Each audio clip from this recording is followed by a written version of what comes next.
Welcome back to the Manly Saints Project, by me, Hugh Hunter. We live in a world that struggles to understand the virtues of manliness. Our culture doesn't provide young men, or any men for that matter, with a lot of positive male role models. When I became a Catholic, I wanted to show how the saints could be manly role models for us. My weekly exploration of manly saints became the Manly Saints Project. If you enjoy my work, please consider signing up and supporting me on Substack, or click the links in the show notes to buy me a beer. Now, let's meet this week's Manly Saint.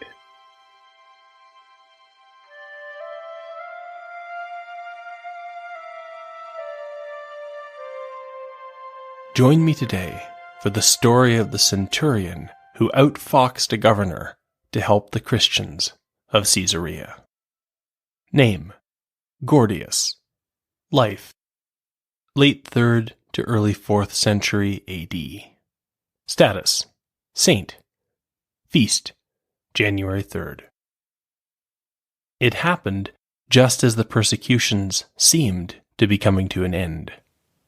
In 313 AD, the two co-emperors who ruled the Western and the Eastern Roman Empire issued the Edict of Milan.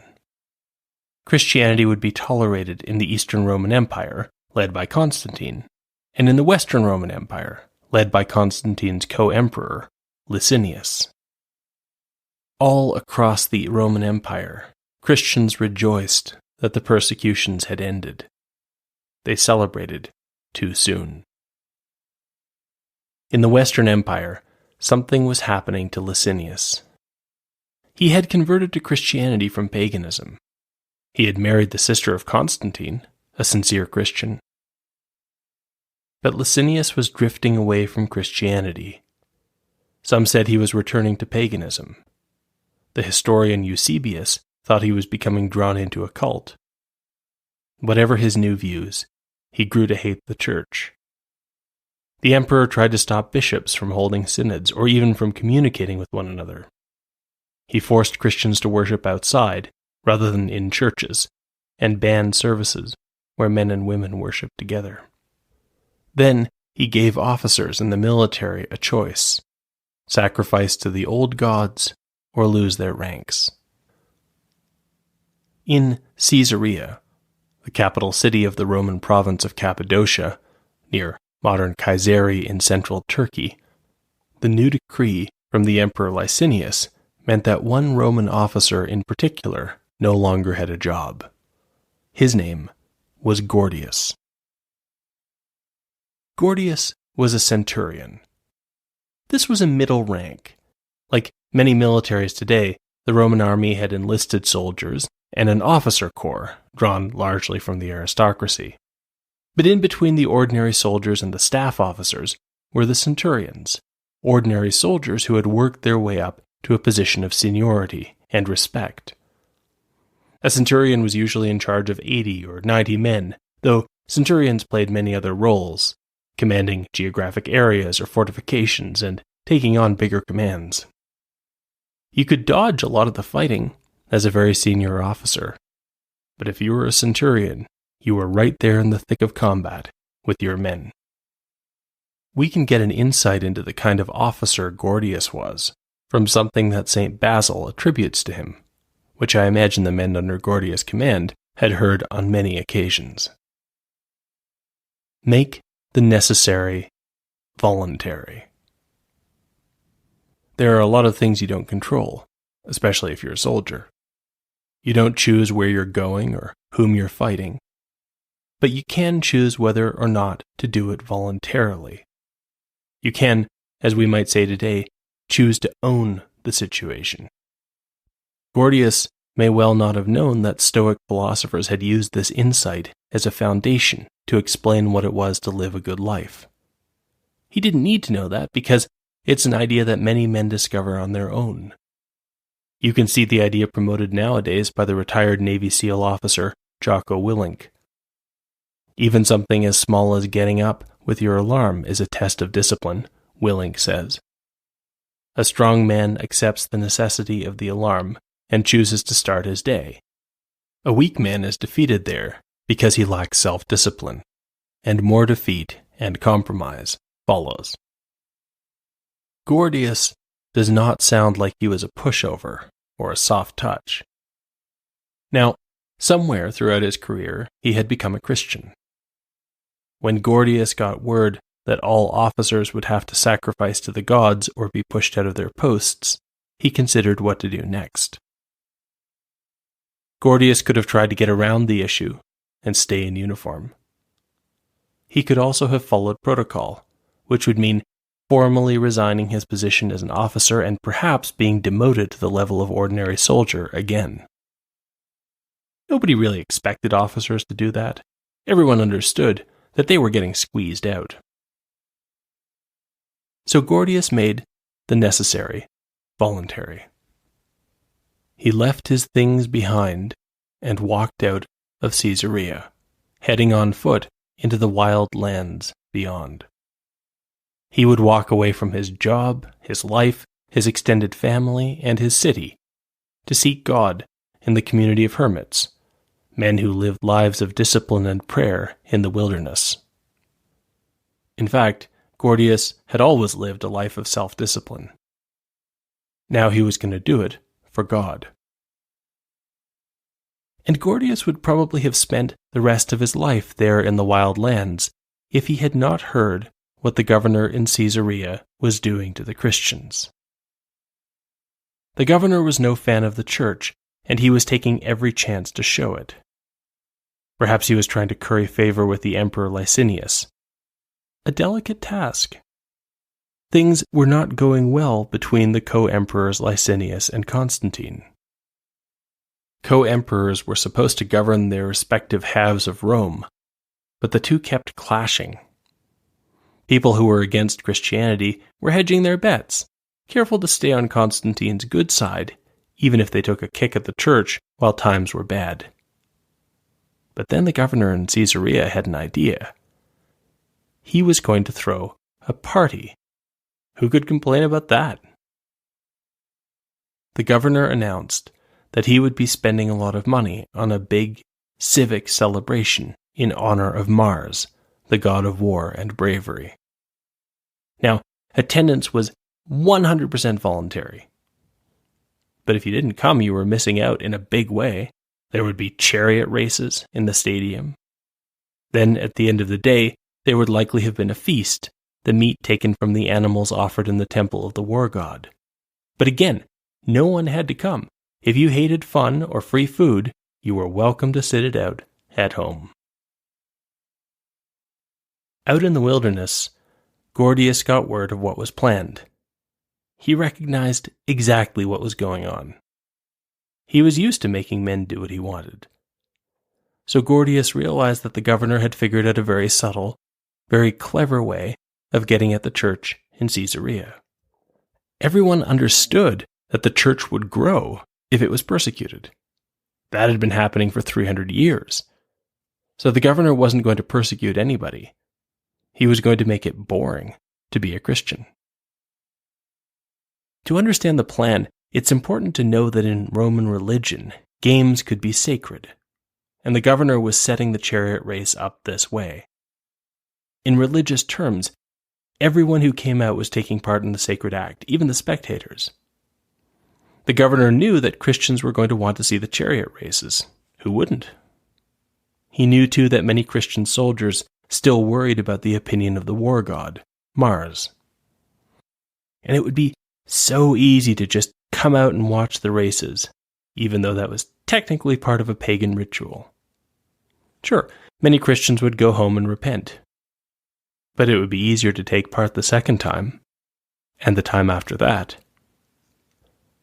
When the day arrived, the event had been so hyped that many masters realized their slaves were going to sneak out anyway and bow to the inevitable. They gave their slaves the day off. School teachers, we read in St. Basil, were not so wise. But it didn't matter. All the schoolboys snuck out of their lessons and went to the stadium. The stadium was packed. And then, just as things were about to begin, a solitary figure walked out into the arena, approaching the box where the governor and his entourage were sitting. He was rail-thin and his beard had grown long. But as he walked out alone, people began to recognize the old centurion. It was Gordius. Christians were glad to see him, though maybe a little embarrassed to be there in the middle of a pagan ritual. Gordius's enemies started shouting that he should be put to death for deserting his post. By the time he had walked up to the box where the governor and his entourage were sitting, no one was thinking about the chariots anymore. Everyone was wondering what was going to happen to Gordius. The governor looked around at the audience and his entourage and smiled. Everyone knew he had a temper, but he wasn't going to let it get the better of him today. He would deal with this interruption, and the games would go on. The governor decided that a light touch would be best. He might just pardon Gordius for desertion, make that gift part of the war god's holy day. So in kind and gentle tones, the governor asked Gordius who he was and what had brought him back to Caesarea.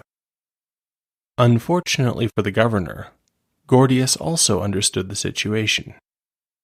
He knew how to de-escalate a situation. He also knew how to escalate one.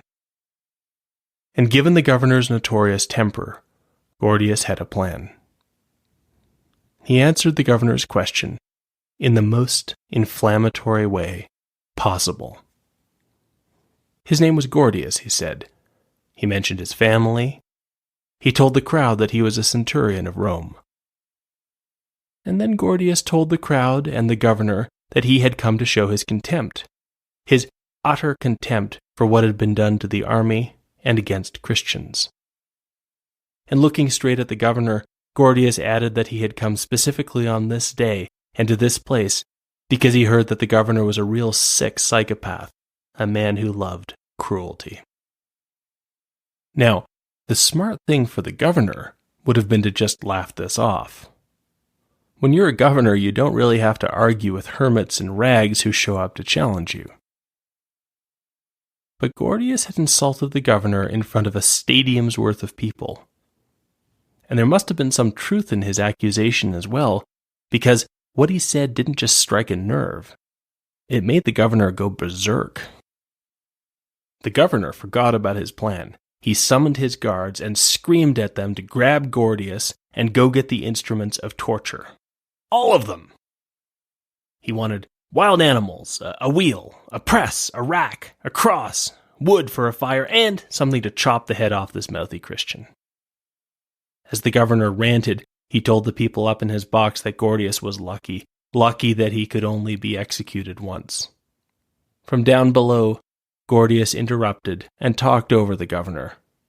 What a bad thing for me that I cannot die for Christ again and again. And then Gordius looked at the men bringing the instruments of torture and calmly asked them what they were waiting for.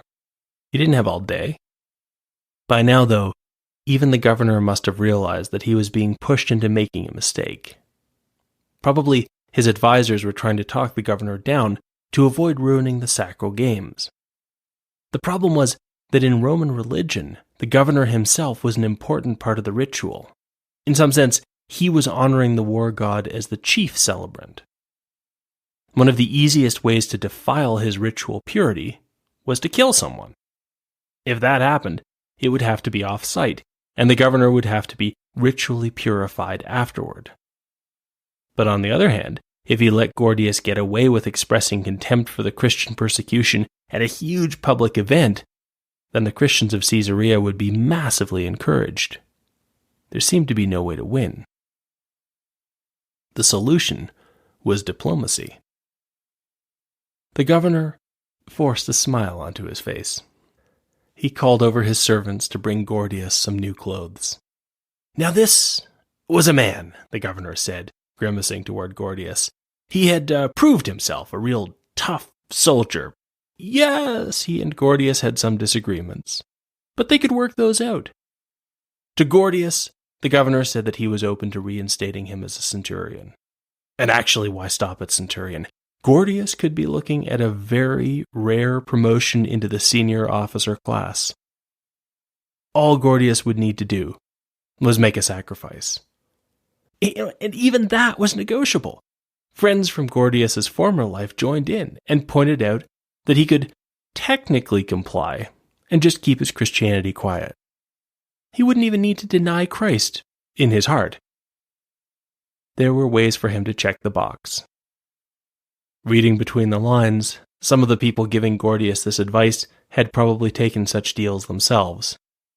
To them, Gordius sadly quoted Matthew 10:33, where Jesus says, "But whoever denies me before others, I will also deny before my Father in heaven."